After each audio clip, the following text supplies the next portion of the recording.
Hey everyone, it's Paul from Unpacking Magic, and I'd like to let you know about a new, budget-friendly standard deck that just over the past weekend started making noise in the Magic Online Championship Series and at a Star City Games Invitational Qualifier.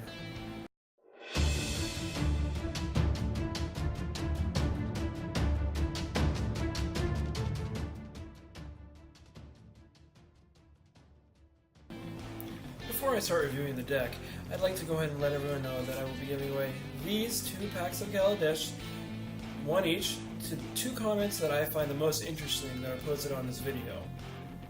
And the deck we are reviewing is, drumroll please, Mono Black Aggro. It seems just like a few weeks ago that Mono Black Zombies was a thing in Standard, and it's good to see that another aggressive Mono Black deck has risen to relevance. So let's start by talking about the creatures. First up we have 4 Vicious Conquistador and 2 Night Market Lookout. These are both 1 mana, 1 power creatures that either deal damage or drain your opponent when they attack. These fit well in an aggressive deck like this, and the extra damage these guys will push through just by attacking is brutal against any control deck that doesn't put many creatures into play early in the game. Next up is 4 Scrap Heap Scrounger and 4 Dread Wanderer. Each of these are 2 mana and are great recursion targets late game against control, helping you get those last few points of damage through after a Fumigate, or maybe against a creature heavy deck like Timur Energy, getting you card advantage when you trade one of these for one of their creatures. Now we move on to 4 Bone Picker. This card is a great finisher with Flying and Death Touch, and is decently costed at 4 mana, but it's even better when one of your other creatures dies. Then you only need to pay 1 mana for it. It also combos well with the 2 Yahenni, Undying Partisan, which not only allows you to, say, sacrifice one of your Vicious Conquistadors to reduce Bone Picker's mana cost, but if you can play him early in the game, it can also help you keep a Long-Tusked Cub from getting out of control.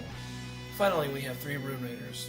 With most of the spells in this deck costing 3 or less mana, the risk of having him deal too much damage to us is greatly reduced.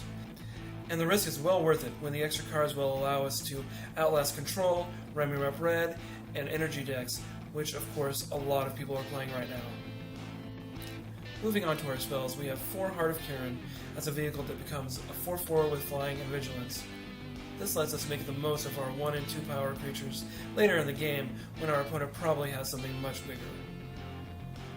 And tapping Night Watch Lookout for the crew ability still allows us to drain our opponent. I like this combo so much, I was thinking that playing 4 Night Watch Lookout and only 2 Vicious Conquistador in the deck might be better. Next we're packing 4 Fatal Push and 4 Walk the Plank as our creature removal, and it will come in handy against almost every deck that we play against. Some might say that a few Vraska's Contempt would be better, especially when we're playing against the Scarab God. But at 5 mana, that ends up being a very high cost spell for this deck. Finally, we have 3 Duress, which of course is great against any control or mid-range deck that plays a decent amount of non-creature spells. Moving on to lands, we have 18 Swamps and 4 Ifnir Deadlands. The Deadlands' third ability is a great way to deal with small creatures, as well as indestructible creatures like Hazoret the Fervent. Placing 2 -1/-1 counters on a Hazoret will send him straight into the ether. Moving on to the sideboard, most of you have probably noticed that the majority of the main deck is very anti-control, and so the sideboard is mostly designed to punish aggressive creature-heavy decks. First up, we have 2 Aethersphere Harvester. Its big body, ability to gain lifelink, and minuscule crew cost of 1 makes this a great card to side in against Remirap Red.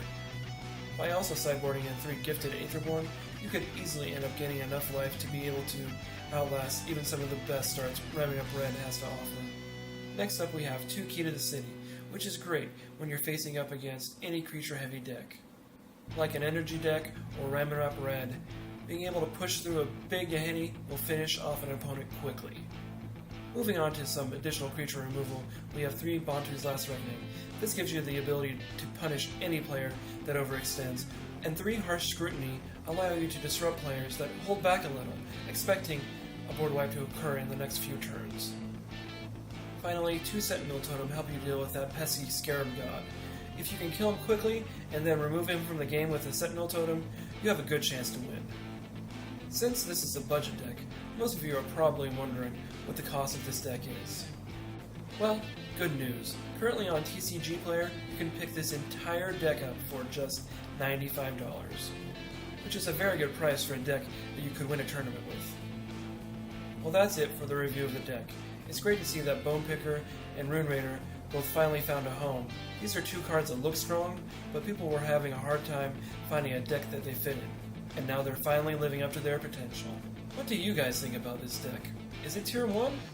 Would you play this deck at a Friday Night Magic tournament, or maybe at a more competitive event, like a Grand Prix? I'd also love to know what you think about this kind of video. Is it something that you'd like to see in the future? Do you have any suggestions on how to make it better? Leave your responses in the comment section down below. And remember, I will be giving away 1 pack of Kaladesh each to the 2 top comments that I find the most interesting. And the winners will be announced in a few weeks in a larger giveaway video. Please remember to comment, like, and share. It helps our channel grow. And if you like our content, please go ahead and subscribe for more videos like this. For everyone at Unpacking Magic, I'm Paul Burgundy. Stay classy, Planeswalker.